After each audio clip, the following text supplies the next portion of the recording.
सम्पूर्णमा नमस्कार। यति बेला हामी लन्डन ब्रिज घुम्नलाई आएका थियौं, तर लन्डन ब्रिज चाहिँ स्वाहा भएछ साथीहरु। हेर्नुस् कहाँ कहाँदेखिहरु मान्छे आएर लन्डन लन्डन लन्डन भनेर घुमे है। घुम्दा घुम्दा यो पनि बिचारा मान्छेहरुलाई थाम्न नसकेर हो कि तलको खोला बढेर हो कि के गरेर हो कसो गरेर हो अहिले लन्डन ब्रिज स्वाहा भयो। हेर्नुस् है, हजुरहरुले अब घरको फोटो हेर्दै बस्नुस्। घुम्नु हुनेले नघुम्नु हुनेले अब भयो। अल्ल यहाँ हेर्नुस् त अहिले लन्डन ब्रिजको हालत अब यस्तो अवस्थामा छ।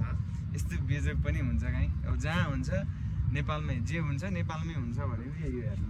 पहिला मान्छेहरु भिडभाड लाएर कति तामझाम गरेर कति भिडभाड हुने ठाउँ अहिले माखु पनि छैन। यहाँ हेर्नु त यस्तो छ हालत। हेर्नु त ल केही भन्न छैन। अब केही पनि नभनौँ, आजलाई यति नै।